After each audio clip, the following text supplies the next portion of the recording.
a ti gbàgbé pé àgbà tí ọ̀kẹ́ ń sọ̀rọ̀ yọ kẹtàn sáré. A ti gbàgbé wípé ọmọ tí bàbá bá fẹ́ràn ni bàbá máa ń bá wí. wọ́n lẹ́ni ìbò bá fẹ́ràn ní jù sẹ́ẹ̀lì. ọ̀rọ̀ tó ṣẹlẹ̀ láàrin àwọn méjèèjì ọ̀rọ̀ tó lágbára ni. ṣùgbọ́n okùn ní gògòǹgò kọ́ mọ́ níbi tó ti gùn wá. bẹ́ẹ̀ ni ọ̀rọ̀ ò ní so lókè ká na gògó sí ẹnu láàfíkà ní tó wù kó ṣẹlẹ̀ ẹnu láì sọ èdè láì jókòó. so ntẹ́lẹ̀ yìí ó túmọ̀ sí ni pé ẹja sòótọ́ kàrò lè fúyẹ́. ńgbà tán ní kí n bàtà lọ́lọ́run sọ̀rọ̀ èmi ò tí ì gbọ́ kankan náà àwọn ọ̀rọ̀ yẹn tẹ́lẹ̀. àwọn kan sẹ̀ǹdì link àwọn fídíò wọn sí mi. màá ní òun là á mọ́ fàfà ìdí igi là á bà. bí n bá tiẹ̀ pàrọwà fún ó yẹ kí n mọ nǹkan tí mo fẹ́ pàrọwà lé lórí n lè mọ ibi tí mo fẹ́ gbọ́rọ̀ gbà. mo wá wo program ta lọ́lọ́run mo rí i pé ó ní point. mo wo program Ọba Solomoni mo rí i pé ó ní point. ṣùgbọ́n ẹ̀fẹ̀lẹ̀ kébò sí ni ọ̀jọ́ ṣe é jó gẹ́gẹ́ bí àṣà mi. bàbá fẹ̀lẹ̀ kébò sí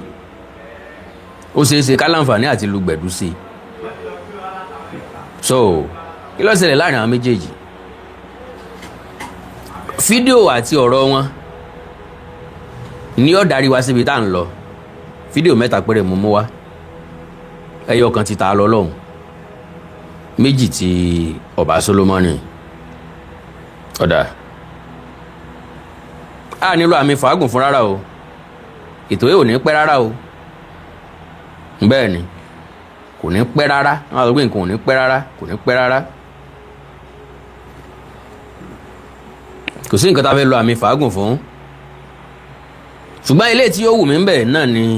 kẹ́ ẹ bá mi táàgì ta ni Ọlọ́run. bóyá mi gan dẹ̀ ló yẹ kí n táàgì àwọn méjèèjì. ẹ bá mi táàgì ta lọ Ọlọ́run. àá ṣe wá fẹ́ ok.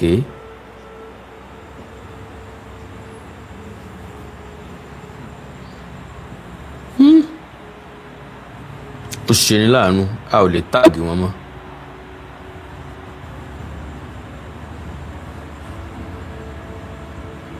ó ṣe ní láàánú pé a ò lè táàgì wọn mọ́. ń bọ̀.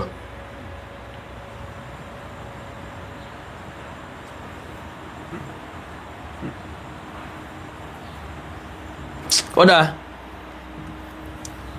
níwọ̀n bá àgbà tá a sì lè táàgì wọn mọ́. Ọba Solomoni àgbáyé ó jẹ́ kan nínú àwọn tí mo respect one way or the other. Kennedy tí mo fi fún ní ọ̀wọ̀ àtàpọ́nlé ni pé the man is very very intelligent. He also know what he is doing. Ta lọ́lọ́run ó jẹ́ èèyàn kan tí mo respect. wípé alákìtìyàn ẹ̀dá ni a máa sòótọ́ ọ̀rọ̀ ó sì mọ nǹkan tí ń ṣe. lóòótọ́ lójú òpó wa ò bára mu, ṣùgbọ́n àmọ́ jẹ̀wọ́nú ara wọn lẹ́ẹ̀kọ̀ọ̀kan. rígbé láwọn ibì kọ̀ọ̀kan èrò wa máa ń bára mu. gbogbo ẹ̀yin tẹ́ ẹ láǹfààní àti mọ̀ wò wá ẹ sì mọ̀ wípé ta lọ́lọ́run sọ̀rọ̀ lórí ẹ̀sìn, Ọba Solomoni sọ̀rọ̀ lórí ẹ̀sìn, èmi Àkàndọ̀rọ̀ Awíkonko ti sọ̀rọ̀ lórí ẹ̀sìn sẹ́yìn. nígbà tí mo wá ṣèwádìí mi jìnlẹ̀jìnlẹ̀ ni mo wá rí i pé ẹ ń bá gbẹ̀sìn lórí ọ̀sẹ̀ lọ́hùn. mo ti sọ̀rọ̀ ẹ̀sìn sọ́ọ̀tún, mo ti sọ sósì, mo sọ ti mùsùlùmí, mo sọ ti kìrìsìtẹ́nì. mo wá rí i pé kò sí ẹni tí yóò ya ẹ̀sìn ya àwọn ìran wa tá a wà yìí, kò sẹ́ni tí yóò ya ẹ̀sìn ya, including my own family. ṣé àgbàgbé inú ilé wa prophet, pastor, apostle, evangelist ń lókun lé wa. èmi nìkan mo dá yàtọ̀. so ilé onígbàgbọ́ wọn bí mi sí. majority wa tá a lẹ́nu bébébé lórí ìtàkùn ayélujára lórí ọ̀rọ̀ ẹ̀sìn, ilé onígbàgbọ́ wọn bí wa sí. ta lọ́lọ́run inú ẹ̀sìn Islam wọ́n bí sí. Ọba Solomoni inú ẹ̀sìn Kristẹni wọ́n bí sí. MS Baba inú ẹ̀sìn Islam wọ́n bí sí. Kí ló fà á? Tá wá jáde against ẹ̀sìn yẹn lọ́sàn gangan ó túmọ̀ sí pé a ti wádìí ìjìnlẹ̀ nínú ẹ̀, a ti mọ̀ fún àti mọ̀ gbè, a ti rí wúlẹ̀wúlẹ̀ àti ti ráṣírí ẹ̀. Lérò kan ti wá àwa wò wípé ẹni tó bá dìde kó jáde fún ìgbàlẹ̀ lòmíràn tí Bíbélì sọ kò sọ̀rọ̀ nípa Christianity o, kò sọ̀rọ̀ nípa Christianity.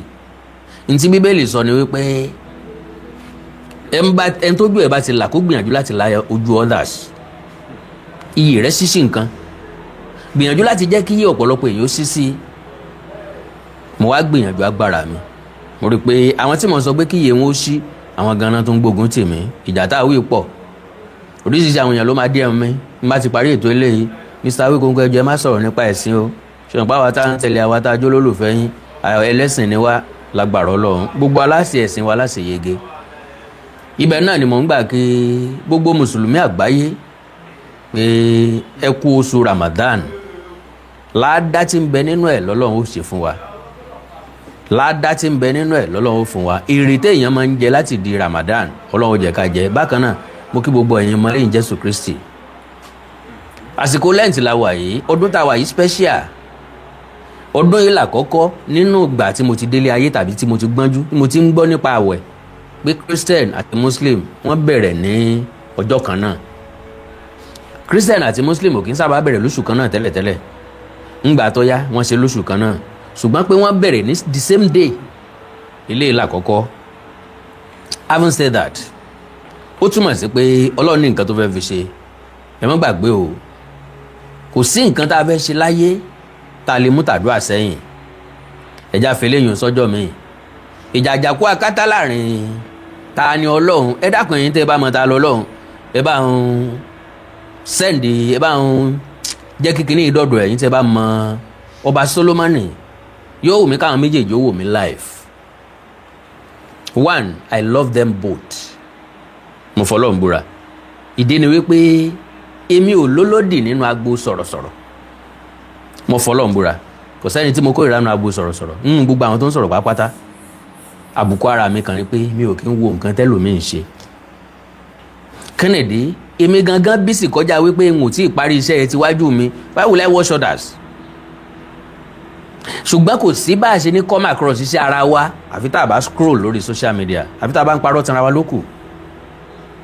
Bí ọdún kan àbọ̀dún méjì sẹ́yìn tí mo pe Ọba Solomoni, ọ̀rọ̀ kan ni mo fẹ́ kájọ discuss lórí ọ̀rọ̀ ẹ̀sìn náà ni. Mo sáré pé oríṣiríṣi àwọn èèyàn máa ń ṣe program pẹ̀lú ẹ̀. That will be the first time in my life. Mo bá sọ̀rọ̀.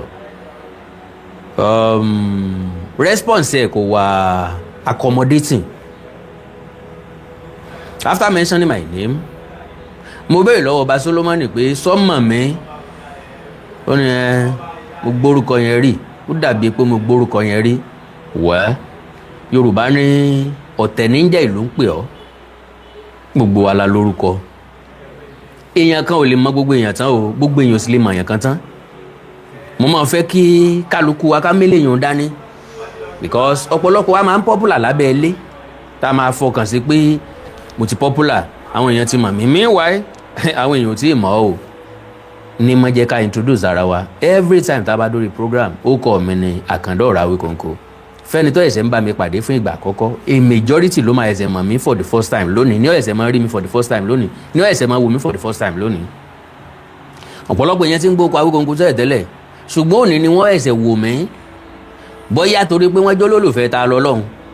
bóyá torí pé wọ́n jó lólùfẹ́ Ọba Solomoni, wọ́n wá wò ó pé arákùnrin tó fẹ́ sọ̀rọ̀ nípa Ọba Solomoni, tó tọ́pìkì program ní Ọba Solomoni, kí ló fẹ́ sọ nípa Ọba Solomoni, wọ́n ó ti lọ sọ fún ọba ẹnìkan fẹ́ sọ̀rọ̀ nípa yín. Sẹ́yìn ẹni tó ń pè l'Awikonko wọ́n fẹ́ sọ̀rọ̀ nípa yín, ẹja lọ wò ká gbọ́n tó bá sọ bọ̀. So ìmọ̀ rí bẹ́ẹ̀ lọ́pọ̀lọpọ̀ ọgbà. Àwọn èèyàn kan jó lólùfẹ́ Paso, àwọn kan jẹ́ ti Saheed Òṣùpá. Ẹni tí iye rẹ̀ bá sí tọpọlọ rẹ̀ pé yóò mọ̀ wípé àti Paso àti Saheed Òṣùpá akọ́ṣẹ́ làwọn méjèèjì ń ṣe. Ó yẹ ká dúpẹ́ lọ́wọ́ Ọlọ́run pa wà ní the same generation pẹ̀lú wọn. Aláǹfààní àti rí wọn. Both of them, they are doing great. They are doing nothing but great. Saheed Òṣùpá ọba orin, Wàsíù Àlàbí Pasuma ọba orin lọ́dọ̀ tèmi. Ẹni tí ń sọ Yorùbá nìkan kọ́ ní ń kọrin,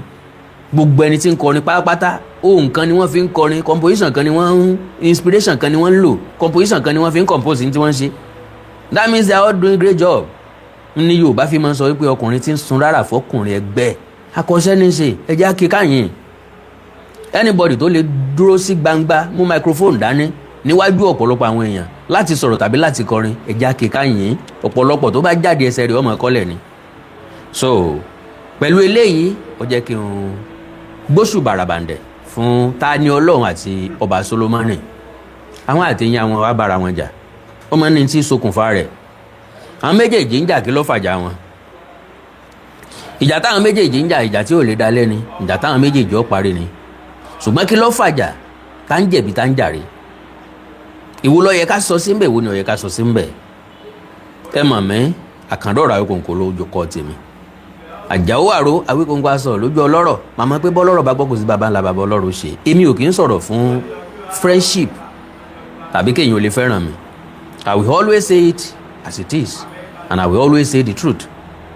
Tàbí kí n sọ wípé màá sọ bí nǹkan ṣe kọ ìhà sí mi, ìhà tí nǹkan kọ sí mi ni mo ṣe máa sọ. I will never use sentiment. Okay o, mo pe Ọba Solomoni báyìí ló ṣe sí mi, bó ṣe rí lọ́kàn mi ni mo ti sọ yẹn. Eléyìí ò ti lọ, sentiment ò sí ń bẹ̀ mọ́. Mo fi Ọlọ́run Elédùmarè búra, I don't do anything with sentiment. Ìhà tí nǹkan bá kọ sí mi ni mo fi máa, a máa wà sentimental gbà mí, mo máa wà sentimental gbà mí. Tọ́rọ̀ bá ti jẹ mọ́ Ilé Ifẹ̀ àtọ̀ọ̀ni, nfẹ́ mọ ntí ó ṣẹlẹ̀ ńbẹ̀ tàbí ntọ́ ni ó ṣe tí mi ò fi ní lórí eléyìí, mo máa wà sentimental. Now kí n má gbàsìkò yín, mo wá wo àwọn nǹkan tí àwọn méjèèjì ṣe, mo rí pé ọ̀rọ̀ wà ń bẹ̀, ọ̀tún rí wí òsèré sọ. Ṣùgbọ́n òye kan tí mo fẹ́ jẹ́ kó yé gbogbo wa ni pé nobody can control anybody on this earth, on this surface of earth. Nobody can control anybody. Ṣùgbọ́n gbogbo wa máa ń ní ìtara, a máa ń gbarata láwọn àsìkò kan. Kí ni máa ń jẹ́ ká gbarata? Ni pé lóòótọ́ n tó somidan tó ibọ́lẹ̀ kẹta ńlọ́sẹ̀ tí ò rówó rà, ṣùgbọ́n wọ́n ní ó ṣe mérí làgbébọ̀ adìẹ fìráwòdì tó fi rege. Bàbá bí nǹkan bá ṣe wá rí tàbá àlà nǹkan kọjá rí, a kì í fẹ́ kó ṣẹlẹ̀ sẹ́lòmíì. Bàbá wa rẹ̀ ni tó fojú ọwọ́ ṣiṣẹ́ tó fẹ̀yìn ọwọ́ dànù, yìí máa ń dunni. Torí mi àtẹ̀yìn mọ bíṣẹ́ ṣe dùn láti ṣe sí, ká má sọ kejì, bówó ṣe dùn láti rí sí, ká má sọ kejì, kéèyàn tó wá dáwó sí Bua2. Ọ̀nà wo la fi dáwó sí Bua2? Náà ni pé bàbá kówó lérí òwò kan tá a rèrè jẹ, lọ́kàn wá fọkàn sí pa dáwó sí Bua2. Ẹlẹ́ẹ̀kejì ni pé kí wọ́n fi ọ̀nà àlùmọ̀kọ́rọ́ yín gba owó lọ́wọ́ wa. Ẹ má ti màmàjá tá a sọ wípé kí wọ́n fi ọ̀nà àlùmọ̀kọ́rọ́ yín gbowó lọ́wọ́ wa, ìmọ̀ ń dùn wá. Bí wọ́n bá sọ̀rọ̀ ẹ̀ fún wa, nta máa ń sábà sọ fún wọn ni pé ọ̀kánjúà ojú kòkòrò ńlọ́fà o tán fi lè lù ọ́ jìbìtì o. Because èmi á máa sọ màsí mọ́ tẹnu mọ́, ẹni tí yóò gbà mí yóò múra o, ẹni tí ó lù mí jìbìtì yóò múra. Now ìdíwọ́ lẹ́ẹ̀ fi lè lù mí jìbìtì ni pé mi ò wá sógún dogójì, mi ò wá ọ̀nà àlùmọ̀kọ́rọ́ yín láti lówó, mi ò sì fẹ́ jẹ nǹkan tí mi ò ṣe. Mo nígbàgbọ́ nínú wẹ́rẹ́wẹ́rẹ́ kìtì, mi ò nígbàgbọ́ nínú kìtìkìtì wẹ́lo. Because mi ò pera mi ní tí n ò jẹ́, mi ò sì lé nǹkan tẹ́lẹ̀ nìkan jẹ́. Wẹ́rẹ́wẹ́rẹ́ bọ́lọ̀ wọn bá ṣe dá mi ni mo ṣe nígbàgbọ́ nínú ẹ̀. Mo nígbàgbọ́ tó bọ́lọ̀ tó dá mi pẹ̀lú ìdí kan, yóò sustain mi pẹ̀lú ìdí kan. So I always appreciate God fún oore ọ̀fẹ́ tó fún mi. Mi ìwẹ̀ tó wà lókè kí n máa fi sáré. I don't think I always look people at the top. Ẹni tó bá wà lókè tí mo fẹ́ wò gẹ́gẹ́ bí àwòkọ́ṣe. Kì í ṣe láti ní tán ní tí mo bá ní nìkan ni máa ń tẹ́ mi lọ́rùn. Ẹ má jẹ́ kí àkàwé mi kó pọ̀ jù. Don't let me bore you with too much talk. Ẹ jẹ́ n lọ sàn án sórí àwọn fídíò yẹn pàápàá ká lè tètè kú ń bẹ̀. Mo wádìí kí ló fa gbogbo àwọn nǹkan yìí. Mo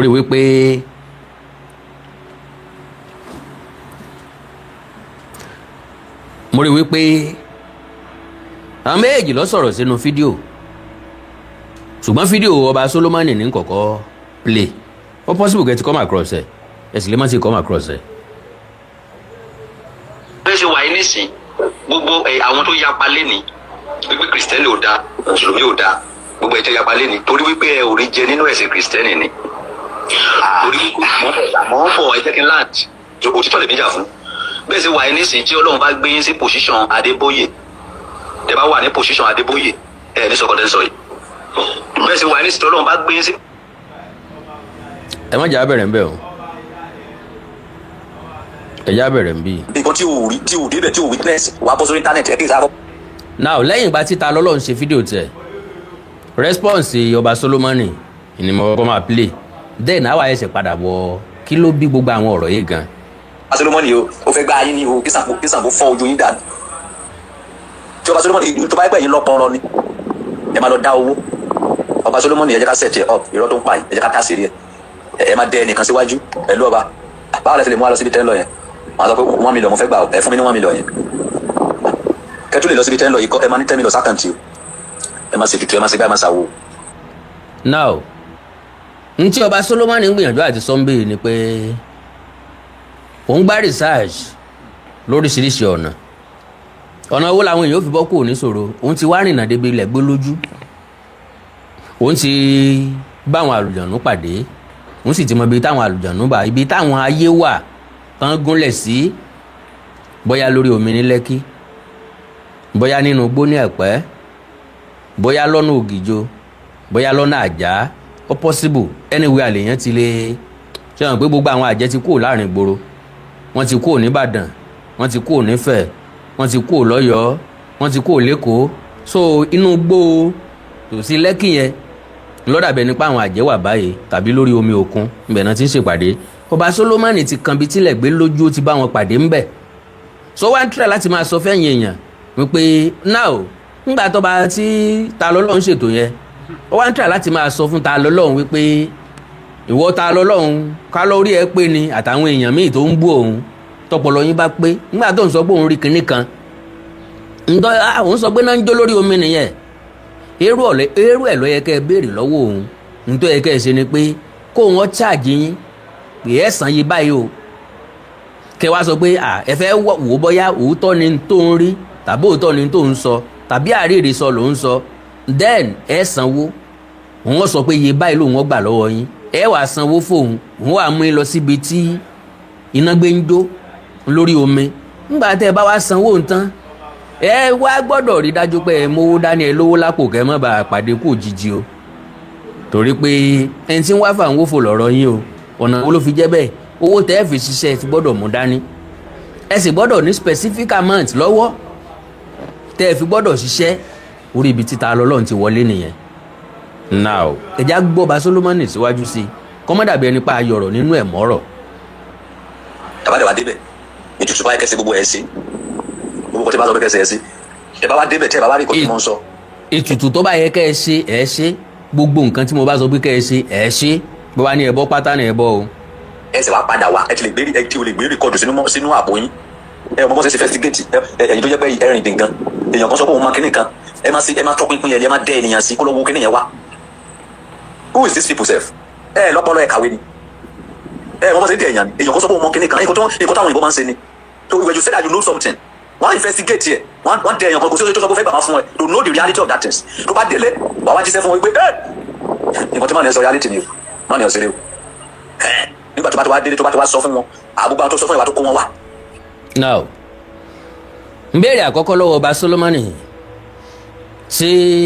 wọ́n bá láǹfààní àti máa gbọ́ mi ń bì tán bá ń wò mí mo sì mọ̀ pé òun náà ó padà wò mí lẹ́yìn tí n bá parí ètò yìí my first question ni pé nígbà tó ti rí ibi ilẹ̀ gbé lójú tó yẹ pé gbogbo tó bá fẹ́ lòun rí ń bẹ̀ àwọn ò ní láti sọ fáwọn tó kù ìwọ máa jẹ mọ̀lẹ́ lọ ń bẹ̀ tó bá jẹ́ pé èèyàn máa make owó ń bẹ̀ ni ìwọ make owó kò di billionaire ń bẹ̀ ẹni tá a fẹ́ mú lọ síbẹ̀ kò ní láti kọ́kọ́ sanwó kó tó di pa mú lọ bó bá lọ ilé babaláwo wọ́n lè sọ pé kó o fi owó kó o bá ifá ní gbólóhùn bóyá kó o sọ̀rọ̀ sówó tàbí kó o sọ̀rọ̀ kì í ṣe pé wọ́n máa ṣáàjẹ́ níye kan wọ́n á ní ọ̀tọ́ bà kò kó mú owó tó bá jọjú kó fi bá Fá ní gbólóhùn. Àwọn ibì kan dẹ̀dẹ̀ wà tó jẹ́ pé ọ̀pẹ̀lẹ̀ wọn ò kò lé ọ lọ́wọ́ pé kó fi bá Fá ní gbólóhùn. Then lẹ́yìn ẹ̀ babaláwo tó bá gbọ́ Fá yanranyanran kì í béèrè owó sílẹ̀. Wọ́n á ní tí n táwọn fẹ́ ṣe fún ọ yìí bá jẹ́ kó wá fẹ̀mí ìmoore hàn. Now ńgbà tá a ti wá ń charge èèyàn kó tó di pa fẹ́ lọ yìí àmọ́ inú igbó Orúnmọlẹ̀ tá à ń lọ bínú igbó Olódùmarè sí ni bínú igbó Elégbèje sí ni tí wọ́n mú wa lọ àmọ́ irú ohun tí ń bẹ ń bẹ̀ àmọ́ táwọn sọ pé wọ́n gbà bó bá jẹ́ pé 2 million ní bẹ́nu àkáǹtì tí wọ́n igbó Orúnmọlẹ̀ ń béèrè 10 million naira tẹ̀sí ní tá a bá ṣe òun tọ̀ wọ́n jọ lọ́run nípè. Gbogbo àwọn nǹkan wọ̀nyí kò bá ìtàkùn ayélujára mu kò wọ́ tiẹ̀. So gbogbo nǹkan tá à ń ṣe nísìnyí a ti tọ́ọ̀nù social media to another thing. You can do your business there. Ọba Solomoni ń tọ́sẹ̀ lórí social media kò sẹ́ni tó lè doubt ẹ̀. O lè gbá research nípa ìṣègùn ìbílẹ̀, o lè gbá research nípa ètò àdúrà, o lè ṣe ọṣẹ fún yàn kó bá ẹlẹ́dọ̀ onítọ̀hún pàdé kódà iṣẹ́ tó yẹ kó ṣe. I think that should be enough. Dan aláǹwá láǹjànú káàkiri yìí àwọn àǹjànú ọ̀hún kọ́ kí ló tẹ̀ rí bá wa rìkọ́ọ̀dù wọn ká tiẹ̀ rójú àǹjànú for the first time. Ká mọ báwọn àǹjànú ṣe máa ń rí ṣé wọ́n máa ń dúdú ni ṣé wọ́n máa ẹ mọ́ pa mí lẹ́rìn jáde à ṣé wọ́n máa ń dúdú ni àbí wọ́n máa ń pupa. So oore tí Ọba Solomoni ọba ṣe fún àwa lélẹ́yìí kán bá wa mú kámẹ́rà lọ ìjọ ọdún bá ń lọ sọ́dọ̀ àwọn ìyá àwọn ayé gbogbo ẹ̀yin ayé o mo fẹ́ fi hàn àwọn èèyàn o kí àwọn èèyàn ó lè bá bẹ̀rù yín díẹ̀ sí o ẹ gbójú dúró ẹ jẹ́ kí n ya fọ́tò yín kí n mú snap yín o kí n fi hàn àwọn ayé o so that ojú yín gan yóò lè máa pe àwọn èèyàn wá torí mi ò mọ táwọn ìyá gangan ṣe ń nugbó sójú ọ̀pá wọn ni òrùn ọ̀pá wọn ni kí làwọn wá nu aginjù mi ò dẹ̀ fẹ́ rẹ́rìn pẹ̀lú ní tí mo fẹ́ sọ yìí because mo fẹ́ sọ tọ̀rọ̀ mo fẹ́ kanjú abẹ́ǹkó so kí ló dé táwọn ìyá tó jẹ́ pé inú igbó ni wọ́n lọ wà gbogbo àwọn tí wọ́n wá ń di ọ̀gẹ̀dẹ̀ pátápátá àárín wọn ń di ọ̀gẹ̀dẹ̀ mọ́ gbogbo ọ̀gẹ̀dẹ̀ láti gé kúrò ṣùgbọ́n àwọn tí Ọba Solomoni ṣẹ̀ṣẹ̀ discover wọ́n dàbí pé àwọn aráalé Mary Magdalene ni wọ́n ok ẹ̀já gbọ́ síwájú díẹ̀ sí. ìdámẹ́wàá tẹ́fẹ́ lọ máa sọ ní ṣọ́ọ̀ṣì yẹn èmi ló máa gbà lọ́wọ́ yín. ìdámẹ́wàá tẹ́fẹ́ lọ máa san ní ṣọ́ọ̀ṣì yẹn èmi ló máa gbà lọ́wọ́ yín to the best of my understanding and to God who made me ta lọ́lọ́run ò jẹ̀bi Ọba Solomoni ò jẹ̀bi àwọn èèyàn tí ń pe oríṣiríṣi àwọn èèyàn ńlọ jẹ̀bi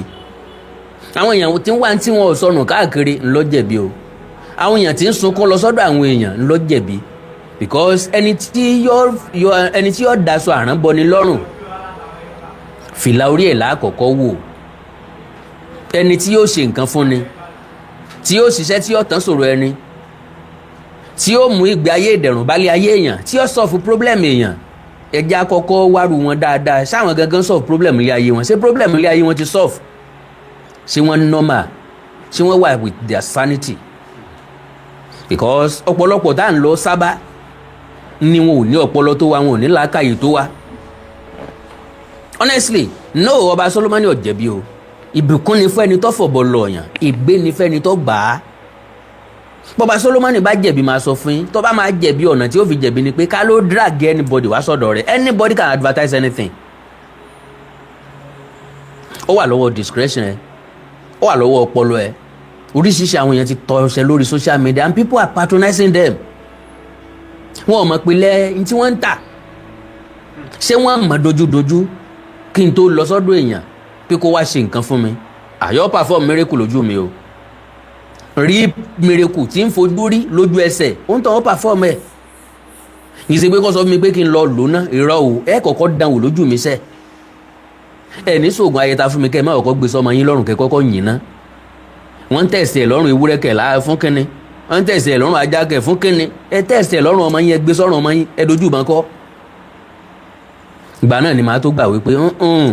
ògùn yín jẹ́ ọ̀pọ̀lọpọ̀ nǹkan ní òṣìṣẹ́ lọ́rùn ewúrẹ́ tí ò ní iṣẹ́ lọ́rùn èèyàn wọ́n ti mọ̀ pé ò lè gbára dúró kán dojú ìbọn kọ́ wọn ni bọ́kàn ò bá balẹ̀ já tẹ̀sẹ̀ lára ewúrẹ́ wọ́n bá tẹ̀sẹ̀ lára ewúrẹ́ ni ó bá iṣẹ́ lójú ẹ̀ ni wọ́n náà bá gbẹ́kẹ̀lé stray bullet ẹyọ kan ní ó kọjá létí ẹ̀ lásán ọjọ́ lọ́ọ̀ ní pé so like I said ọba Solomoni ò jẹ̀bi majority àwọn tí ta lọ́lọ́ ń pè sákìyèsí pé kí wọ́n ṣọ́ra fọ́ba Solomoni o jìbìtì ní ń lù o fọwọ́ kínní kan ní o yọ̀ọ́dà wọn yóò lù wọ́n jìbìtì ní yóò ṣe kínní kan o gbogbo nǹkan tọ́ba Solomoni wá ń sọ yìí kí ló fara pẹ́ kó fara pẹ́ nǹkan méjì ju jìbìtì lọ ẹja bára wa sọ eléyìí tí jòdòdó ọ̀rọ̀ reality làwọ̀ sọ òye yé mi pé ọba Solomoni lè rí kínní kó ń fẹ́ fèsì wàhálà tó bá sọ̀rọ̀ látàárọ̀ ẹ̀dọ́ làwọn lè má fún lésì. My own is to say just one thing this one program lásán ni mo fẹ́ ṣe lórí issue àwọn méjèèjì because ọ̀pọ̀lọpọ̀ àwọn èèyàn tó ń send message sí mi rí ta lọ́lọ́run gẹ́gẹ́ bí aláṣejù ngbà tẹ́ wá ń sọ pé ká lóhun ta lọ́lọ́run pé kọ́ mẹ́nu dúró kó ṣe kinní kan kó lias pẹ̀lú ọba Solomoni kó unite pẹ̀lú ẹ̀ kó bá sọ̀rọ̀ underground no now tẹ́ bá nífẹ̀ẹ́ èèyàn differently ẹ approach wọn differently we have different nature ọ̀pọ̀lọpọ̀ nǹkan ọ̀tọ̀ ní nǹkan tẹ́mi lè gbà ọ̀tọ̀ ní títa lọ́lọ́run lè gbà ẹ mọ̀ kálukú fún wa rẹ̀ ẹ mọ̀ kálukú fún tó lè gbà ẹ wá wò pé cost ẹni fight fún sọ́wọ́ ti àbí ọ̀wọ́ tiẹ̀ ìjà àwọn èèyàn ní ta lọ́lọ́run gbé o ìjà aráàlú ní ta lọ́lọ́run gbé brother mi ọba Solomoni ti sọ social media dey business of anyhow as far as I'm concerned Mr. Mr. Joy Ayo okay bóyá Madam Joy Ayo God bless you ma mi ní wáyé tí she understand now ọba Solomoni with due respect brother mi God has given you a lot of grace and opportunity. It is not by grammar but by grace. Ọlọ́run ní wọ́n ṣàánú fẹ́ni tí wọ́n ṣàánú fún ó wà nínú àwọn tọ́lọ́run ṣàlẹ́sà tọ́lọ́run ṣàánú fún.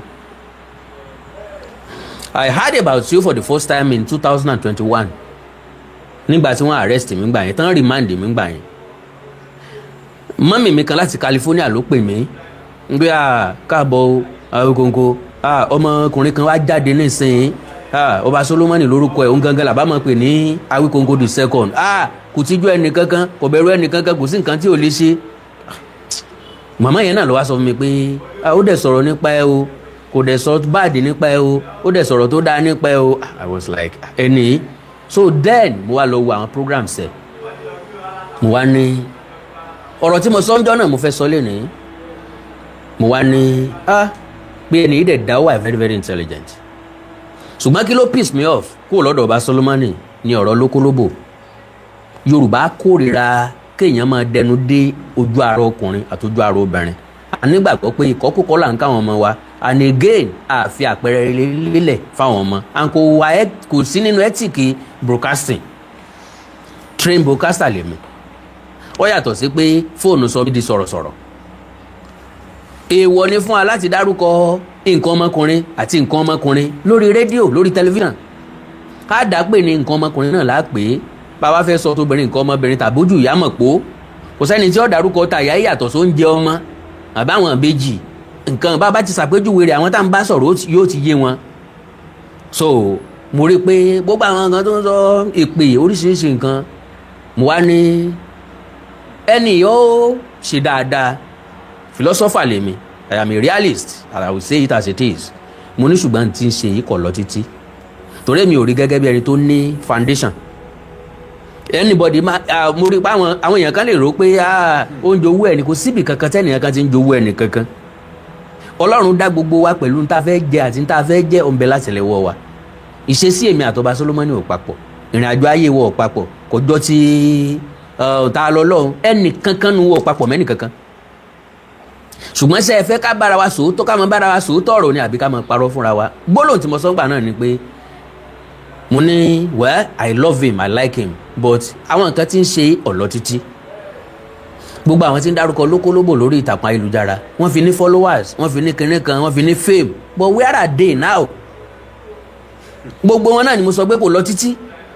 ṣùgbọ́n because ńgbà tẹ́ wá sọ pé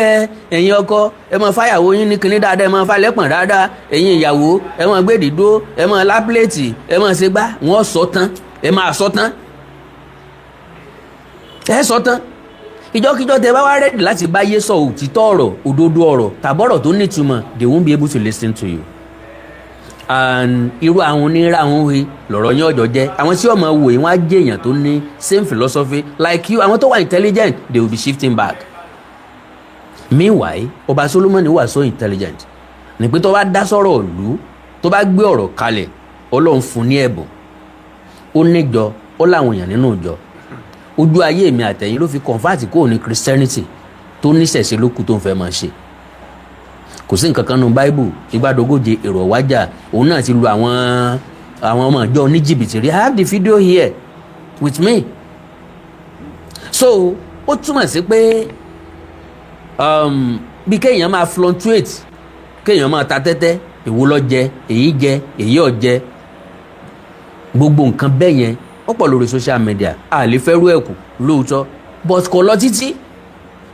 whatever you want to do in life make sure you lay a very good foundation tí ilé bá wó ó tún foundation build ó tún build ilé mi lé lórí ilé ò ní wó nísìnyí káwá sọ pé ẹ jẹ́ ká máa mọ́ lọ wọ́n á ní ẹ kọ́kọ́ wó palẹ̀ ẹ gbọ́ foundation mi bí pìlẹ̀ bá bàjẹ́ kò sí tó lódodo ṣe nìwé mímọ́ sọ so that was my thought then ni mo sọ pé mo fẹ́ kọ́ bá Solomoni ọgbọ́n mi ń bì yìí tó náà bá lésì tí ó fọ̀ fún mi ó lè fún mi lésì èmi ti sọ tí mo fẹ́ sọ are you getting me ó ta lélẹ́yìí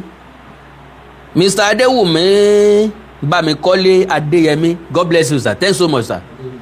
Adéwùyí God bless you sir so ó lè sọ̀rọ̀ sí mi ó lè bú mi because sọ̀rọ̀sọ̀rọ̀ ní ọ̀n rẹ̀ gbẹnu ẹ̀fà alágbàfọ̀ but me we always say the reality ànọba Solomoni tí mo mọ̀ lánàá tí kìí sọ ní òun náà máa ń sòótọ́ ọ̀rọ̀ ṣùgbọ́n gbà tó wá divert kúrò ńbẹ̀ ní mímọ̀ ó ti fìgbà kan sọ pé òun ta mọ́tò oríṣiríṣi nǹkan ló ti ṣe lórí social media which is very very good ṣùgbọ́n ilé pé mo rá ǹjànú mọ wọn bí tá ǹjànú wà ẹ mówó kan wá bẹ́ẹ̀ bá ṣe àrà máa pa kinní kan máa ṣe kinní kan ẹ máa kú ni ìgbàdógóje èrò wájà life should not be like that gbogbo nǹkan kò gbọdọ̀ jẹ́ lórí owó tí n bá lọ́jà tí mo fẹ́ tà lórí ìtàkùn ayélujára fúnra lára mi nìsín ń gbé jáde but you will never see me selling ewé selling egbò because tí n bá tà lọ́la ń ṣẹ̀ṣẹ̀ lọ gbá research ń bẹ̀ ni ká nígbà tí mo ní àkáǹtì oògùn lọ́wọ́ ni ń sọ pé mo fẹ́ sóògùn fún tí ó jẹ́ mo ní ràlẹ̀ àkáǹtì lọ́wọ́ o ṣùgbọ́n kẹ́nìkan kan má béèrè oògùn kankan lọ́wọ́ mi o 100% kẹ́nìkan kan má béèrè oògùn kankan lọ́wọ́ mi o mo ní àkáǹtì lọ́wọ́ mo lákáǹtì oògùn lọ́wọ́ Fúnkẹ́ Akíndélé ni ẹ wá gbà á àwọn eléyìí sọ pé ọ̀gẹ́ fún wa mi ò lè fún yín because àwọn eléyìí tí mo trust nígbà yẹn ni bọ̀dá David ti jẹ́ kí n jó ná dànù àwọn eléyìí tá a dánwò tó jẹ́ gidi ti ná ń jojo ni mo fi máa ń sọ wípé mo nígbàgbọ́ nínú oògùn nínú ìṣègùn ìbílẹ̀ nínú oògùn dan Bíbélì àti Quran sorry to use that language Bible àti Quran ọ̀rọ̀ gidi ní bẹ́ẹ̀nbẹ́ẹ̀ àwọn ọ̀rọ̀ tí fúnni nírètí àwọn ọ̀rọ̀ tó jẹ́ kí á nígbàgbọ́ nínú Ọlọ́run àwọn ọ̀rọ̀ tó mú a dúró ṣinṣin àwọn ọ̀rọ̀ tó ń tọ́ wa sọ́nà ló wà nínú Bible àti Quran ẹ má ṣì mí gbọ́ ṣùgbọ́n there is nothing spiritual attached to Bible and Quran mo lè prove eléyìí $1 kò sí ní tó wà spiritual attached to it why wọ́n print ẹ̀ ní printing press ní now ìwé ni ọ̀rọ̀ tí ń bẹ nínú ẹ̀ ní kìmí ọ̀rọ̀ tí ń bẹ nínú ẹ̀ ojúlówó ni ọ̀rọ̀ tí ń bẹ nínú ẹ̀ wúlò fún gbèsè ayé wa bí bẹ́ẹ̀ kọ́ ayé àwọn èèyàn ìbá ti bàjẹ́ ká ní ò sí Bible láti modulate ká ní ò sí Quran láti control láti guide so àwọn ìwé méjèèjì yẹn wà very very essential but when we are talking about reality I will always go for traditional or something than Quran and Bible why òun ni pé látọjọ́ tí mọ́gùn ti ń pààyàn mi ò tí ì rí ibi tán ti ń pe fáyà tó lọ rí mi ò tí ì rí ibi tán ti ń ka útúbà tán ti ń sọ pé ẹ̀rọ hàn tú sí lẹ́nu tó torí ẹ̀ kí mọ́gùn ọmọ pọ́ńtọ̀ ẹni ọmọ àti wáyé ọlọ́dún ìgbẹ́gun ni ọmọ àti lọ rẹ̀ àwọn tó bá ṣe mọ́gùn náà ló lè mọ ẹ̀rọ mọ́gùn tán bá fóńtọ̀ ní ẹ̀rọ mọ́gùn yóò sàn lásìkò gbà náà ṣùgbọ́n òye tún yé wa wípé mọ́gùn náà ni ó padà pa complication ni ó padà pa lọ́jọ́ iwájú ó lè rúlà ní moment yẹn ṣùgbọ́n at the end of the day náà ẹ̀mí ń tàn ò ní gùn so gbogbo eléyìí ló jẹ́ pé ó rí lọ́pọ̀lọpọ̀ nǹkan làwa ti dánwò kí n má lọ síbẹ̀ yẹn ibi tí mò ń lọ ni pé diversion ọba Solomoni ò ní pé whatever tó bá ṣe oríṣiríṣi àwọn èèyàn fire okay bẹ́ẹ̀ of course so whatever tí èèyàn kan bá ṣe yóò ní alátìlẹ́yìn àti àwọn tí ń tẹ̀lé àtàwọn tí ń wò àtàwọn tí ń gbọ́ ọlọ́run wá ṣe generation wa ní generation kan tó jẹ́ wípé àwọn èèyàn kan láàrin wọ yàtọ̀ ságùntàn àwọn ọ̀jọ̀gbọ́n náà sọ̀rọ̀ kan wọ́n ní téèyàn bá ṣe ẹyọ kan èrò rẹ̀ gún ṣùgbọ́n ó bá ti ń di 2 3 4 5 mẹ́fà tó bá ti ń pọ̀ àyàtọ̀ ságùntàn because bá a ṣe ń tẹ̀ síbí láàmà tẹ̀ síbí tó o bá jẹ́ ẹyọ kan ibi tó o bá ń lọ straight lọ́mọ lọ ní tó o bá fẹ́ ṣe lọ́kàn ẹ ló ṣe ṣùgbọ́n tó o bá ti pé 2 3 tó o bá ní ẹja gbabí ẹlòmíì sọ pé irọ́ ibẹ̀ yẹn ọ̀yà ẹja gbabí ẹ̀ tún tẹ̀lé ń gbé tó bá tún ní pé ọ̀nà ti lọ jù ibi táyẹ ká gbà ń gbé ìmẹ́yìn méjèèjì mò ń wòye ni iwájú báyìí lọ yẹ ká gbà á ní lè lọ straight forward so yéye mi pé ọ̀pọ̀lọpọ̀ àwọn èèyàn ti ń bẹ lórí social media gullibility wọn is second to none wọ́n ṣòro láti wọ́n rọrùn láti divert wọ́n rọrùn láti tọ́ ìpẹ̀lú ọpọlọ wọn torí pé gbogbo nǹkan bá ti sọ fún wọn lórí social media náà náà believe ọmọ kékeré kan bẹ lórí ìtàkùn ayélujára bí ọmọ Haúsá báyìí irú yẹn náà ń tọ́ṣẹ́ àwọn yẹn ń patronize irú yẹn náà sọ pé ó ń tó oògùn ìbílẹ̀ àwọn yẹn náà ń patronize ọ̀rẹ́ wa kan láyé jó ní nǹkan tó kì í wọ̀ ó náà ló ń tó oògùn tọ́ṣẹ́ ìbílẹ̀ ńgbà tó wọ́n sọ ó ní 25,000 no 25,000 250,000 300,000 500,000 ńlọ ń tà á mo láwọn èèyàn sì ń rà á kémi náà lọ gbé gbàwó kémi náà máa ta ọmọ pé báyìí ni kíní ìta lójú tẹ́ ẹ̀ mọ́ tó pò papọ̀ ẹ má jẹ́ rìn jìnnà ńbẹ̀ ẹ já sọ̀rọ̀ nípa ọba Solomoni tá a bá wá àti tá a lọ lọ́hùn. nǹkan tẹ̀lé ẹ ti mo ẹsẹ̀ bẹ̀rẹ̀ sí gbá yín ni mo máa gbá yín wọ dẹ́ǹtì ni ẹ má. ẹ gbọ́rọ̀ oníṣòwò bẹ̀rẹ̀ sí gbá yín ni ó lóun ẹsẹ̀ bẹ̀rẹ̀ sí gbá yín ó lóun máa gbá yín wọlé ni lórí social media ẹ̀yin náà lẹ́ẹ̀ máa lọ sọ́dọ̀ wọn so ìdí inú tí mo sọ pé ọba Solomoni ò jẹ̀bi ta lọ lọ́hùn ò jẹ̀bi ó yẹ kẹrù ọsá ó yẹ kó lówó ẹ̀ ó wà. sanwó kú ni. ẹ máa sanwó kú ni. nǹkan tẹ̀mí jẹ yín nǹkan tẹ̀mí jẹ yín nǹkan tẹ̀mí sọ kẹrì bàbẹ́ ẹ̀ nǹkan tí ẹ̀ jẹ èmi ní pé kẹ́ni máa gbáwó lọ́wọ́ yín nǹkan tí òyìnbó jẹ wá òun ni pé kó sọ fún ẹ wípé mo ta mọ́tò fún ẹ mọ́tò yẹn ọ̀ṣáṣá ni nǹkan tó jẹ òyìnbó ni kó gbáwó lọ́wọ́ ẹ nǹkan tí wọ́n jẹ òyìnbó ni pé kó tẹ kọ́kọ́rọ́ sínú mọ́tò kó dáhùn kó ṣe kó fi sí díà kó máa business close mo ní nǹkan báyìí mo lè ṣe nǹkan báyìí tiẹ̀ ní kó gbówó wá kó wá lọ confirm bóyá irọ́ bóyá òtítọ́. kò gbówó wá. ẹ wá pọ̀ sórí ní tálẹ̀tì bí ajá bí ẹran ọba Solomoni fẹ́ gbá yín ọba Solomoni fẹ́ dùpù yín wọ́n mú iye àwọn tó wà nílẹ̀ báyìí tí mi ti ra ìdá lóhùn. ẹ gbọ́ nǹkan tó sọ bẹ́ẹ̀ reality ni ọmọkùnrin ti jáde rí tó sọ pé àwọn tó bá nílò ìbálòpọ̀ lọ́dọ̀ nǹkan máa sanwó ni irọ́ ni bóòtọ́ ni agbọ́pọ̀ àwọn èèyàn kúkú sanwó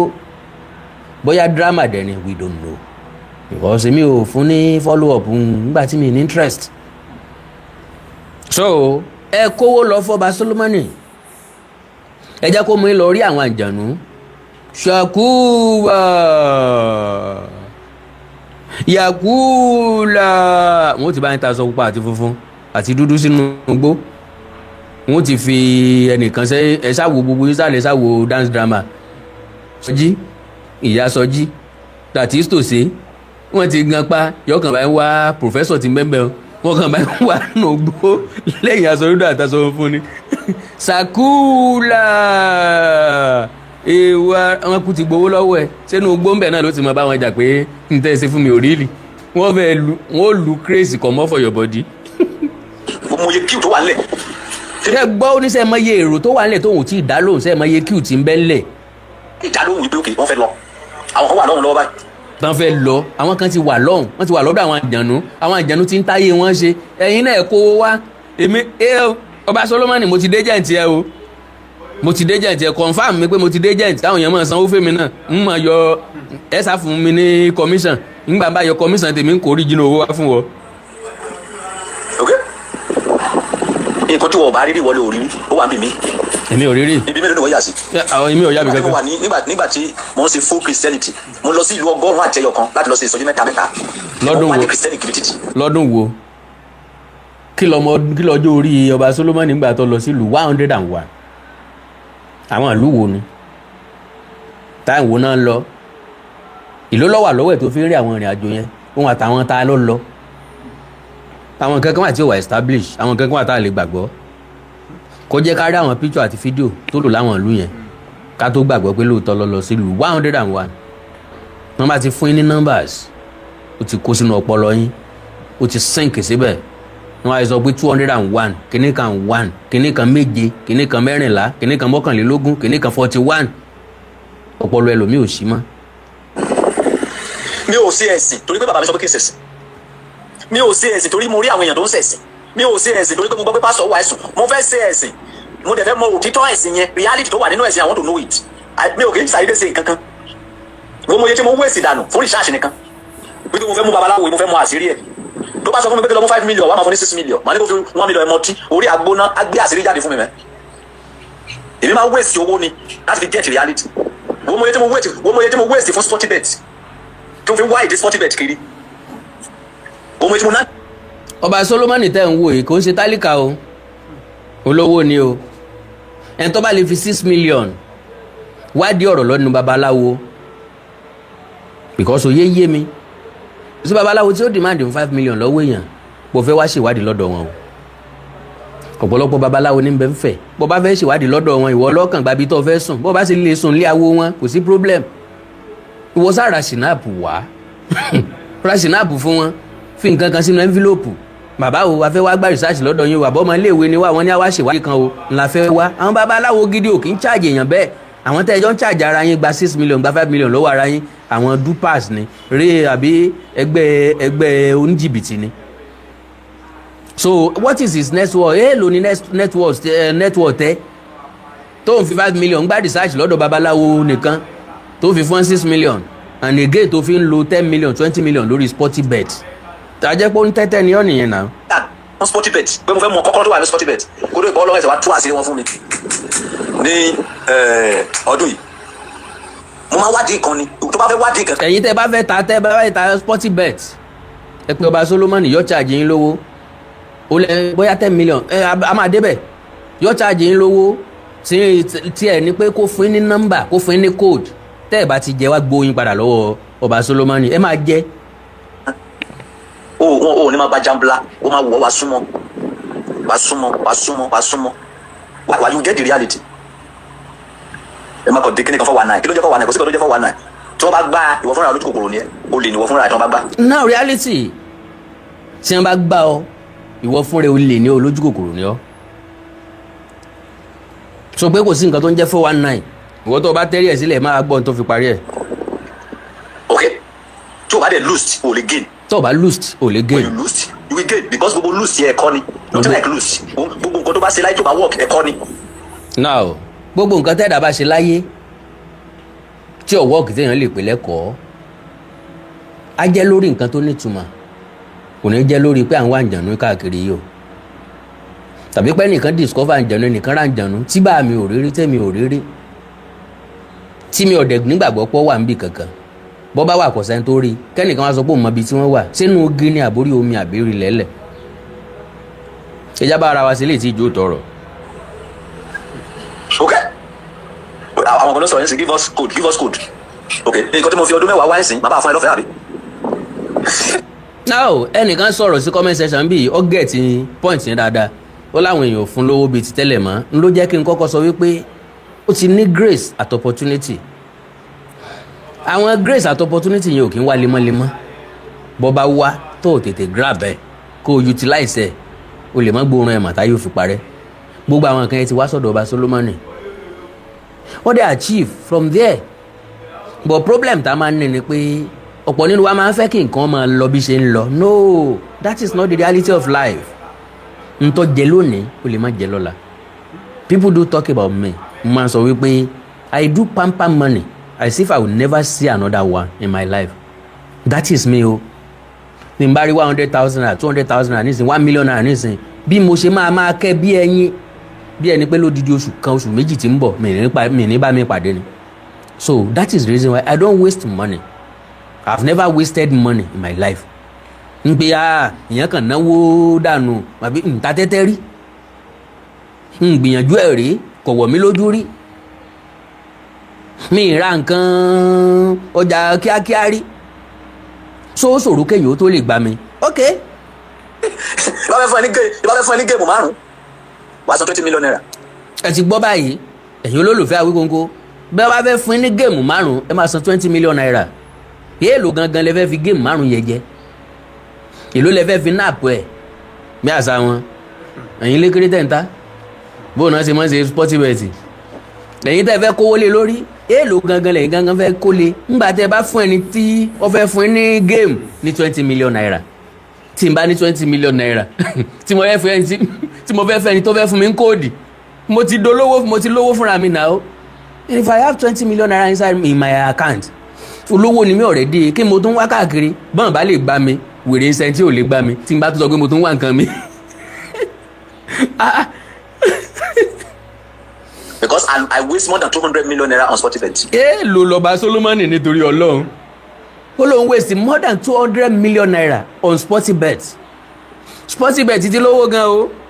more than 200 million naira lọ́wọ́ ọba Solomoni nìkan gbogbo àwọn eléyìí brọ́dà mi òjé ni kò wọ́ tiẹ̀ ẹni tí yóò gbà kàrà sọnù lọ́wọ́ ọmọdé lóòótọ́ yóò tó yin sẹ́gbẹ́ àkàrà ṣùgbọ́n ẹnu dídán àtètè dídùn ní gbogbo eléyìí kí ni nẹ́tíwọ̀tì tiẹ̀ gangan èèlò ló ní lákàntì èèlò lọ sẹ́kù sí ọ lọ́wọ́ bó ló ṣe kó 200 million naira jọ iṣẹ́ kí ló ṣe okòwò lọ dáwọ́lé tó fi ní 200 million naira lápò because ẹni tí ó fi 200 million naira ta tẹ́tẹ́ ó gbọ́dọ̀ ní another 300 million nígbà tí n ṣe èrè gan mi ò lè ní 300 million naira lọ́wọ́ kí n wá lọ lo 200 million naira nú ẹ̀ láti ra nǹkan am I crazy hambos bọ́sì láti fi test tẹ́tẹ́ so tó o bá ní 200 million naira lọ́wọ́ brother mi ìgbé ayé ó yàtọ̀ jù báyìí lọ mi bá ní 200 million naira lọ́wọ́ mo lè má sí lórí social media mọ́ o reality ni o mo lè má sí lórí social media mọ́ mo ti lè padà sórí rédíò kí n ti ní rédíò station tèmi kí n ti balance life mi kí n kúrò lórí controversy àǹfàjàngbọ̀n lóní àǹfàjàngbọ̀n lọ́la if I have 200 million naira lọ́wọ́ ó ti solve problem life mi as far as I'm concerned ní tèmi o nígbà tí o bá dórí 200 million naira gbàdé Sportybet ẹni ń wá fàǹwófò níwọ náà ìwádìí kankan ò sí tí mo fẹ́ wá nípa Sportybet kí lọ́kàn mi pẹ̀lú ẹ̀ tèmi láti preach fáwọn ọmọ mi mọ́yàdé tẹ́tẹ́ o ewu tẹ́tẹ́ lé o tẹ́tẹ́ máa ń ba ayé èèyàn jẹ́ ni o effort tó máa lò lórí tẹ́tẹ́ ló lórí iṣẹ́ tí ó fún ọ láǹfààní iṣẹ́ wo ló lè proud pé ò ń ṣe ní kò dáwọ́lé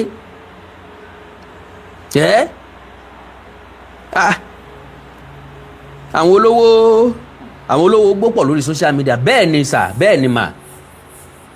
nígbà tóbìnrin bá ṣèdí bàlàbàlà ta ni kò send account number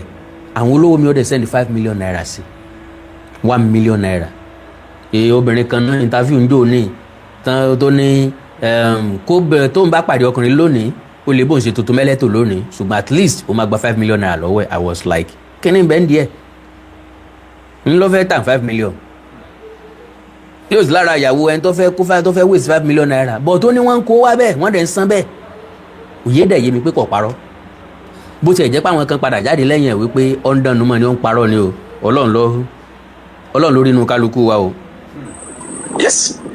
tí bá calculate láti bá tí mo ti ta Sportybet owó tí mo ti lose more than 200 million naira. more than 200 million naira. so tí wọ́n fẹ́ gba kóòdù 5 just 5 odd lọ́wọ́ mi wàá sọ 20 million naira èèyàn sì fẹ́ gbá ènìyàn wà bí so 20 million kí fún ẹni kóòdù tí o bá ti jẹ́ wá gbowó ẹ̀ padà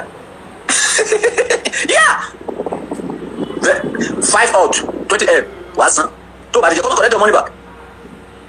ẹ̀yin tó jẹ́ pé ẹ̀yọ̀ lẹ̀ gan ẹ̀ lè gbá research ẹ̀ ò láyà akẹ́kọ̀ọ́ jẹ́ ẹ̀ lè tọ́jú bọ̀bì kan ẹ̀ mọ iye igbó tí mo máa ń wọ̀ lọ ní láti lọ gbá research ayé. àwọn igbó mélòó ni brọ́dà mi ń tojú bọ̀ ṣèṣe igbó estate táwọn ẹ̀dẹ́ ẹlẹ́ni fẹ́ fi kọ́lé ní Lẹ́kí because ẹni tí ọ̀wọ́ inú igbó gbọ́dọ̀ lọ sígbó elégbèje igbó orún malẹ̀ ọ̀pọ̀lọpọ̀ àwọn igbó ìdẹ̀ ní ìsìn wọn ti kọ́lé bẹ̀. ẹ mọ iye ọdún tó fi gbá research mùsùlùmí ni ẹ mọ iye ọdún tó fi gbá research Christianity ni. gbogbo eléyìí ò ṣe é gbá náà. research àwọn Awólọ́wọ̀ wọn wọnú igbó kiri wọn ṣiṣẹ́ lọ kàn pèrè àníta lọ lọ́rùn wá fọ́nbù lórí íńtánẹ́ẹ̀tì wá gàbàgàbà bí ọlọ́tì orí kéwú bí ìsìnkú. orí kéwú bí ìsìnkú.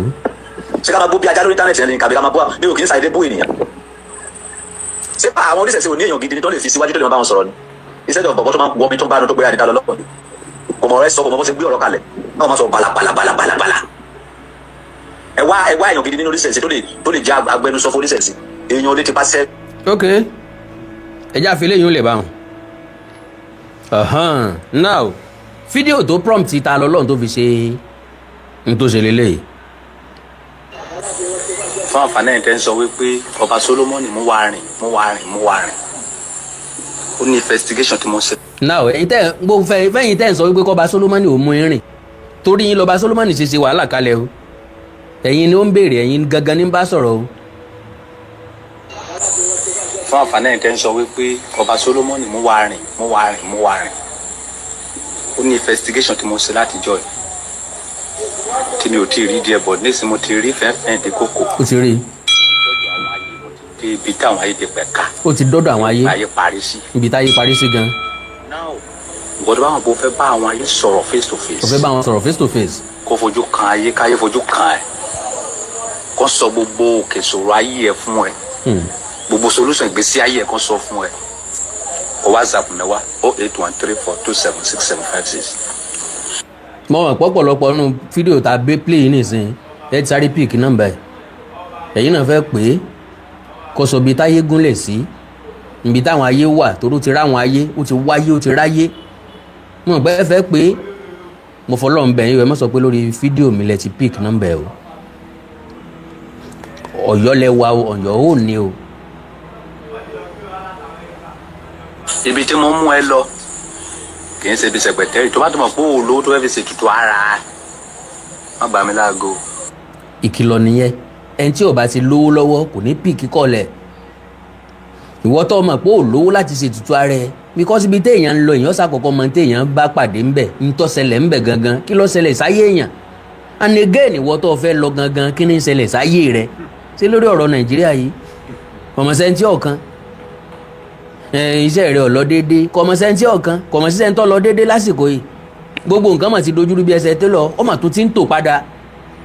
because ọ̀pọ̀lọpọ̀ nǹkan tó wọ́n tẹ́lẹ̀ ló ti ń lẹ́sìn padà o ẹnìkan kan ò sọ fún ọ ní o a kì í sọ tí nǹkan bá dẹrùn ìgbà tí nǹkan bá le koko lẹ́nu wa máa ń le koko ìgbà tó bá dẹrùn tó bá dẹrọ̀ padà ẹnu wa ò kì í le koko mọ́ ẹnu wa máa dẹrọ̀ náà ni ayé ìgbà tán ta báàgì ráìsì ní 100,000 naira ìgbà yẹn la ń pariwo ráìsì di 50-something thousand naira ní ìsìn ẹnìkan kò gbọ́ nǹkan kan lẹ́nu ẹnìkan kan mọ́ aṣẹnupámú ìgbà tán ta gàrí ní 1,000 naira 1,500 naira 2,000 naira 2,500 naira là ń sunkún kiri ńgbà tí gàrí di 500 naira ẹnìkan kan wọ́ sọ̀rọ̀ mọ́ so kọ́ mọ̀ jẹ́ pé torí ẹ̀ ló sì fẹ́ lọ báwọn ayé pàdé wọ́n fẹ́ lọ rá àwọn màmá rẹ àwọn ìyàrí òṣòròǹgà agbẹ̀rán mọ́ wàá gún olókìkí òru òṣòlò sálọ̀ sálánsóló tí mumi sálúsáló tí tó ń jẹ kó ló ń jẹ ó tó ń jẹ òmùdọ̀tí òmùjẹ tútù mọ́ bì àwọn afẹ́rẹ́ gẹ́gẹ́ ní yóò kéré fífẹ́ awú ayé lóhùn kó ṣe tó torí ẹ̀ fẹ́ lọ sọ́dọ̀ màmá rẹ nu pèsè rẹ ọ̀lọ́ déédéé my dear brothers and sisters béèrè lọ́wọ́ ara rẹ lórí business ẹ lórí iṣẹ́ rẹ èèlò ló ń pa wọlé ọmọ mélòó ló bí mélòó ló ń sanwó iléèwé wọn mélòó ní gbowó oúnjẹ lọ iléèwé nínú wọn láràárọ̀ mélòó ló ń sanwó ọ̀kadà tí ń gbé wọn lọ èèlò gangan ló ń jẹ lérè ìlú ló ń ná jáde mírèkù wo ló wá fẹ́ kó ṣẹlẹ̀ sínú ìgbéyàwó ẹ ló ti láyọ̀ ìwọ àtìyàwó ẹ wọ àtọkọ ẹ lè tún gbèsè ayé yín ṣe fúnra yín voice kan lẹ fi pàdé ọ̀rọ̀ dídùn kan lẹ fi fẹ́ra yín àmú nífẹ̀ẹ́ jájọ mọ́ fẹ́ra wa já fira wa dá fẹ́ra wa sílé ńlẹ́jọ́ sọ ìjà lè dé kórè ó dòwe ahọ́n àtẹ̀yìn a máa bára wọn ní pẹ́rẹ́gì wọn máa ń gbé pẹ́rẹ́gì kaná pàkànà wọn máa ń ṣètò ẹ̀ láàrin ara wọn ọkọ àtìyàwó lè ṣètò àwọ̀ tó bá wà láàrin wọn láì fi lọ alàgàtà níbi tí ìṣòro ayé rẹ ti bẹ̀rẹ̀ ni pé kẹ́ tó sófẹ́nu lé yín o ti pe pásítọ̀ hello dádì kíní báyìí lọkọ mi ṣe kíní báyìí ní ìyàwó mi ṣe làwọn escalate ẹ̀ mọ́ lọ́wọ́ ní ilé ayé rẹ ò ní túmọ̀ mọ́ ní ìgbéyàwó rẹ ò tòrò mọ́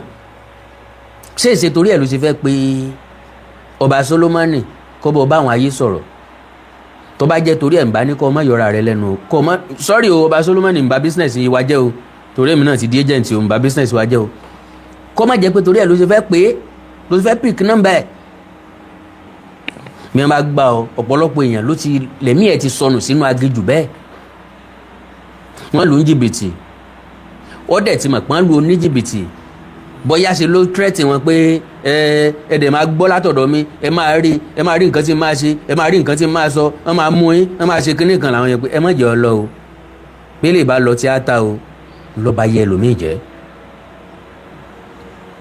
Situation of the things kó o tó lè sọ pàgbàná wo owó ẹ èèlò ló ń pa wọlé èèlò ló ń ná ń bẹ̀.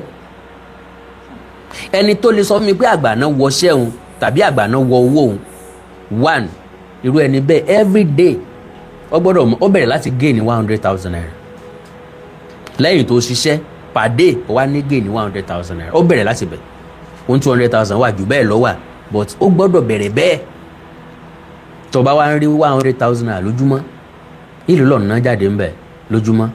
tí ó bá ti ju 20,000 30,000 lọ tó lè ní saving 70,000 per day tó bá ṣe lọ́dún oníye tí ó jẹ́ bọ́ọ̀ bá ṣe nǹkan rí ń bẹ̀ àgbàná wo owó ẹ̀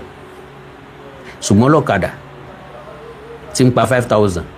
tí ń yọ 3,000 lẹ̀ fún kínní tó fi 2,000 lẹ̀ fún oúnjẹ ńlé tó jẹ́ pé bí òtún jáde ńjọ́ kejì ilé ò tí ì jẹun kó náà wá sọ pé òun fẹ́ dọ́gbọ́n sọ̀rọ̀ ara kí ló fẹ́ dọ́gbọ́n sí torí Ọlọ́run. torí tó bá ti débẹ̀ yẹn kó tó bá sọ pé kó o ṣe tó o bá ti ṣe wo lè san kú lójijì. Can you imagine tó bá ti débẹ̀ béèyàn bá lọ ilé babaláwo gan wọ́n bá sọ pé kéèyàn owó wá téèyàn bá ní èèyàn ọmọ bá tiẹ̀ lọ lálàáfíà bọ́ wá lọ sọ́dọ̀ prophet wọ́n bá ríran sí ọ wọ́n bá ní kó wá ṣe nǹkan kan ọ sọ fún wọn pé tó bá ti yọ sí ọ lọ́wọ́ ń bọ̀ wá ṣe nígbà tí èèyàn bá sọ pé òun fẹ́ mú ọ lọ síbì kan bọ́ ọ bá débẹ̀ o lè kú lójijì gbogbo àwọn nǹkan yóò bá kò yẹ kó wá sórí social media rárá tí ì bá ṣe pa ti sọ social media di nǹkan míì social media is an opportunity for every one of us to change our life to gain many things to know many people for many people to know us kì í ṣe láti ṣi opportunity yẹn lò ká wá má àwọn èèyàn ní gan ká sọ àwọn èèyàn di àgọ̀ ká sọ àwọn èèyàn di dìndìnrìn ká máa lo ọpọlọ àwọn èèyàn just anyhow ilé ò make sense now tó bá wá o lè kú lójijì gbogbo àwọn ọ̀rọ̀ yìí ò tọ́ sẹ́nu ọmọ gidi. ọ̀dọ̀ tí ń gbọ́ yẹn tó bá dé wọn pé o rẹ́dì o fẹ́ mọ àṣírí ayé o fẹ́ fojú kan o fẹ́ bá ogun ayé o fẹ́ fojú kan àwọn ayé o fẹ́ bá àwọn ehun inú igbó o fẹ́ bá wọn sọ̀rọ̀ face to face kọ́n bá ẹ sọ̀rọ̀ kí wọn náà bá wọn sọ̀rọ̀. àwọn inú igbó kí wàá ní tí inú igbó mọ̀ nípa àwọn èèyàn tí ó fi change life wa. àkàwé jẹ́ ẹ̀fọ́ níjọba ẹ̀ o igbó Olódùmarè kọ́ là ń kà o àkàrà ògùn nínú igbó Orúnmọlẹ̀ kọ́ là ń kà o olówó ayé nínú igbó Orúnmọlẹ̀ olówó ayé náà ni wàá lọ wàá bọ̀ olówó ayé wàá lọ wàá bọ̀ olówó ayé wàá sú wàá tọ̀ onímì òro wàá sú wàá tọ̀ onímì òro wàá ṣe wàhálà tó rọmọ bí wàá ṣe wàhálà tó rọ. àwọn oníta máa ń kọ́ ń gbà ta wà kékeré nù. àkàwé jẹ́ ẹ̀fọ́dúnjọ o kì í ṣe àkàrà ògùn nínú igbó Orúnmọlẹ̀ là ń kà kì í ṣe ìrìnkèrindò nínú igbó Elégbèje là ń kà. ẹ máa rà jànú ẹ máa rí àwọn awin ọba yín sọ̀rọ̀ àwọn awin ó change life yín kí ló change nínú life ìwin kí ló dá nínú life ìwin tí wọ́n yóò fi change life èèyàn why can't you just think about it. bó o bá ká tẹ̀ wá sọ pé lóòótọ́ ni wín wà tó o bá rí wín tó rí ohun tó ń bá dàrú ńkọ́ ńgbà tó táyà ìbájá lójijì sẹ́yìn gangan sẹ́ẹ̀ lè fèsì wín. agent àwọn awin ni Ọba Solomoni agent àwọn awin intermediary láàrin àwọn awin pẹ̀lú àwọn èèyàn so ẹ̀yin èèyàn tẹ́ fẹ́ bá àwọn awin sọ̀rọ̀ agent àwọn awin ni Ọba Solomoni èmi ni agent Ọba Solomoni ẹ̀yin èèyàn tẹ́ fẹ́ bá àwọn awin sọ̀rọ̀ ẹ pè mí lẹ́yìn ètò consultation fees 500,000 naira èmi ò gbowó tọ́pọ̀ ìṣó 20 million 10 million rárá o consultation fees 500,000 naira èmi ó fà yín lé ọ̀gá mi tí Ọba Solomoni lọ́wọ́ Ọba Solomoni ó fà yín lé ọ̀gá wa àwọn àjànà àwọn ṣàkúùlà yóò bá wa fà yín lé wọn lọ́wọ́ ntẹ́ bá wa bàbọ̀ ọbẹ̀ ẹ má wulẹ̀ jábọ̀ fún mi ẹ má sọ fún mi ṣe é gbọ́ yọ̀ dá fún yín gbogbo wa láṣoríire 500,000 naira consultation fee ẹ fẹ́ mi mi ò fà yín lé ọ̀gá mi lọ́wọ́ ń bá ń bá sọ̀rọ̀ látọ̀dọ̀ mi ó tètè attend sí ẹ̀ pé ó láwọn kan wà lórí queue tí wọn ò tí attend sí. ó sọ solution ayé ẹ fún ẹ̀kọ́ tó máa ṣe kí gbogbo òkè ìṣòro ẹ máa fi tán tó àwọn àpótí rẹ́ẹ̀dì ní ìfẹ́ mọ̀ ọ̀kọ́ tó ń wà. òkè ìṣòro wo ló wà láyé tiẹ̀ ọ̀pọ̀lọpọ̀ wa ò ní ṣòro a dẹ̀ ń kàrámọ̀ tí ò nídìí káàkiri ló jẹ́ káwọn èèyàn ráàyè tọwọ́ bọlé ayé wa. wọ́n sáà díẹ̀ mi ní ìfẹ́ mọ̀ ogun tó ń jà á sáà díẹ̀ mi ok again 0813. kọ́mọ́ sọ pé mo fún iná bẹ̀. now ohun tí ta lọ́lọ́mọ̀ rí lélẹ́yìí o tó fi jáde síta sótó torí lóòótọ́ lóòótọ́ bí ta lọ́lọ́run bá sọ ń pa ẹ̀ èmi Àkàndá Ọ̀rọ̀ Awíkonko ò ní rí o lóòótọ́ títa lọ́lọ́run bá sọ ń pa ẹ̀ táwọn èèyàn bá sẹ́ǹdì ẹ̀ sí mi èmi ò Àkàndá Ọ̀rọ̀ Awíkonko ò ní rí bẹ́ẹ̀ ni wọ́n ní sọ nǹkan kan pa ẹ̀ àwọn tí wọ́n ń sọ pé kí n advice ta lọ́lọ́run kò yẹ kó wọn àti Ọba Solomoni ọjà kò yẹ káwọn Yorùbá ọmọ bára wa jà kọ́ ilé yìí à ń gbòòrò mọ́dí ẹ lọ́wọ́ okú ni ó lóun láìké kòtò àkìtàn bóun ò bá jẹ́ ńbẹ̀ o bóun ò bá jẹ́ níbẹ̀ ara òun ò tí ì balẹ̀ sáwa ní yọ̀ǹdẹ̀ sáwa máa wòran kó kú kòtò àtàn bí ọba tiẹ̀ kú kòtò àtàn dandan ni ká kọ́kọ́ tiẹ̀ gbìyànjú agbára tiwa ná ntí rescue mission tí ta lọ́lọ́run gbìyànjú àti ṣe nù o ṣùgbọ́n gba àwítò nítọ̀la ẹ gbọ́rọ̀ mi o. bẹ́ẹ̀ sì wà ní sìn gbogbo àwọn tó yapa lẹ́nìí. n tó gbé mi wá gangan lélẹ́yìí o why are we doing what we are doing kí ni ìdí tá a fi ṣe àwọn nǹkan tá à ń ṣe kí ni mission wa gangan kí ni motive behind it. Ọba Solomoni ẹ jẹ́ ká kọ́kọ́ gbọ́rọ̀ lẹ́nu ẹ̀ ẹ má sọ pé mo gbọ́rọ̀ ẹnu ẹ̀ sọ. wípé kìrìsìtẹ́nì ò dáa mùsùlùmí ò dáa gbogbo ẹ̀jẹ̀ yapa lẹ́nìí torí wípé ẹ ò rí nínú ẹ̀sìn kìrìsìtẹ́nì ni torí mọ̀ ń fọ ẹ̀jẹ̀ kí n láǹtì òtítọ́ lè níjà fún bẹ́ẹ̀ sì wà ní sìn tí Ọlọ́run bá gbé yín sí position Adébóyè tẹ́ bá wà ní position Adébóyè ẹ̀ ní sọ̀kọ̀dẹ̀ spain bẹ́ẹ̀ sì wà ní Ọlọ́run bá gbé yín sí position ọba Saudi ẹ̀ ò ní sọ̀kọ̀dẹ̀ sọ yìí so now báwo lèmi àtẹ̀yìn máa ń ṣe nǹkan títí wá ìṣẹ̀ṣẹ̀ wá yìí táwa náà máa ń lówó kó jẹ́. ṣé ẹgbọ́n tó wí. ta lọ́lọ́run tí ẹ̀jẹ̀ kò tí ì jẹ́ ń gbọ́ délẹ̀ oníbàwà náà ṣe máa ṣe ìṣẹ̀ṣe tiwa ìta máa rówó kó jẹ́ nbí tọ́ba Solomoni ń lọ tiẹ̀ nù n tó ń fẹ́ ṣe ń tiẹ̀ nìyẹn so ẹni tí ń pè mí tí ì ní láti pick call kankan because mi tí ì bọ́rọ̀ mi délẹ̀ ẹ tí ní tẹ fẹ́ pè mí sí mi tí béèrè question tí mo fẹ́ béèrè mo ti béèrè a lot of questions but kò tí tó time láti sọ̀rọ̀ God bless you sir God bless you ma. àwọn tí ò bá rí jẹ ó ní gbogbo àwọn tá à ń jáde ní ìsìn tá a wá ní ṣẹ̀ṣe ó nítorí pé àárí jẹ́nu kìrìsìtẹ́nì àárí jẹ́nu mùsùlùmí torí tá a jẹ làbádé ìṣẹ̀ṣe ó tún wá sọ ní fídíò yìí ó ní ká wọ́ náà táì fi mọ́ fi ṣẹ̀ṣe ẹ̀mí owó sí àpò ṣẹ̀ṣe fọ́nà mọ́ ọkọ̀ gbọ́ mo ṣe fídíò sí níṣẹ́ ọmọlúwàbí pé Ọba Solomon gbogbo àwọn tó wá ń padà wálé tán láwọn fẹ́ ṣe ìṣẹ̀ṣẹ̀lẹ̀ bàbá wọn tí gbogbo àwọn tó wá wà káàkiri àgbáyé àwọn tó wà ní àṣúrà ṣé ní táwọn náà wàá jẹ ni wọ́n wá. all right sir all right ma boko ọba jìnnà ilá ò gbọ́dọ̀ kó àti pàápàá ayébónisù wà dédé egun gbogbo alálàgbọ́ nǹkan tí Ọba Solomoni sọ ó ní majority ẹni tí ò ṣẹ̀sìn lónìí somebody like me tí mi ò ṣe Christianity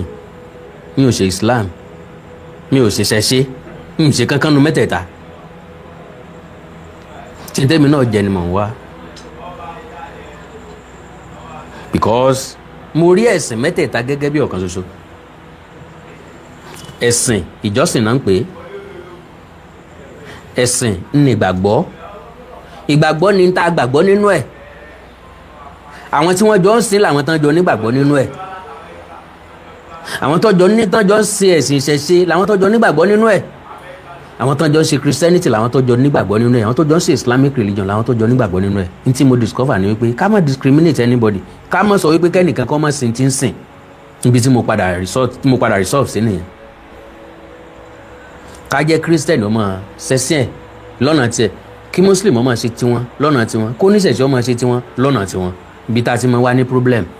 ni kí Christian ọmọ pé oníṣẹ̀ṣẹ̀ lẹ́lẹ́bọ ni kí Muslim ọmọ pé oníṣẹ̀ṣẹ̀ lẹ́lẹ́bọ torí pé kò yẹ kẹ́nìkan kó gbọ́ ẹnìkankan pé kálukú ọmọ ṣe tiẹ̀ láàyè tiẹ̀ ni n tó lè mú àlàáfíà wá ẹ̀yin oníṣẹ̀ṣẹ̀ ẹ máa ṣe tí láàyè ọ̀tọ̀ ẹ̀yin Christian ẹ má wù ọ̀tún ẹ má wù òsì ẹ má yà lọ́dọ̀ Muslim ẹ má yà lọ́dọ̀ ẹ má fi wọ́n ṣàkàwé ẹ má yà lọ́dọ̀ oníṣẹ̀ṣẹ̀ ẹ má fi wọ́n ṣàkàwé ọ̀rọ̀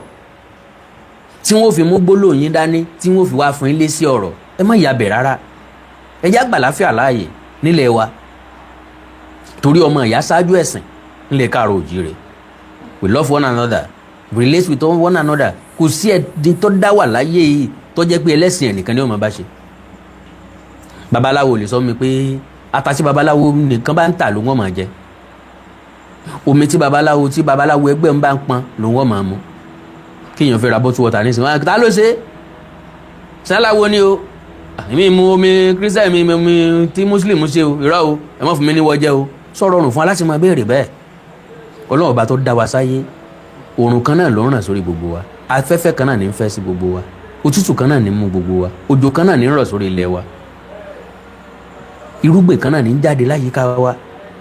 ọlọ́run ò yẹ nìkan sọ́tọ̀ àwa la délé ayé la gbá ẹ̀sìn mú ọlọ́run kọ́ lọ́lẹ́sìn ẹ má ṣe mistake o the religions are not for God. They were not created by God. They were created, invented by humans.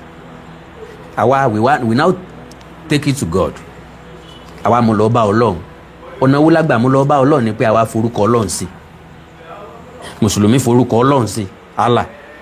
Kírísítẹ́nì forúkọ Ọlọ́run sí, God. Oníṣẹ̀ṣe forúkọ Ọlọ́run sí, Elédùmarè. Gbogbo wọn nígbàgbọ́ pé gbogbo táwọn bá fẹ́ ṣe náà orúkọ Ọlọ́run gbọ́dọ̀ lọ́wọ́ sí i bó ní babaláwo àbóníṣègùn bá pa gbogbo ẹ̀ papọ̀ náà á ní k'Elédùmarè ó jẹ́ ó gbà k'Elédùmarè ó jẹ́ ó ṣiṣẹ́. bí Christian bá gbàdúrà tán Jésù Olúwa wa àmín àmín àmín lórúkọ Jésù. bí Muslim bá ṣe tán bá gbàdúrà tán sọlọ alánàbí kẹrim sallallahu alaihi wasallam ẹgbọ́n lọ́n tóbi Allahu akbar. ó túmọ̀ sí pé ibi tí gbogbo wa mọ̀ láti fi sin lọ́run mi ìbá ti ní problem pẹ̀lẹ́sìn kankan kálá jẹ́ kó wà lórí ìjọsìn fọlọ́run nìkan ìjọsìn dẹ̀lẹ́sìn kí Christian ọmọ sọ wípé òun lè wo oníwárápá sàn kí Muslim ọmọ sọ pé òun lè ṣoògùn tajà fún yàn òun lè ṣáájò tajà fún yàn àájò ẹni tí ọ̀rọ̀ ọmọ bí nǹkan gbogbo eléyìí ti di oògùn ìṣègùn wọn ń pè é kò sẹ́sẹ́ Kùránì tẹ́ fẹ́ papọ̀ téèyàn ó fi bímọ kò sẹ́sẹ́ Kùránì tẹ́ fẹ́ papọ̀ tó máa mú ọjà tí ọ̀tá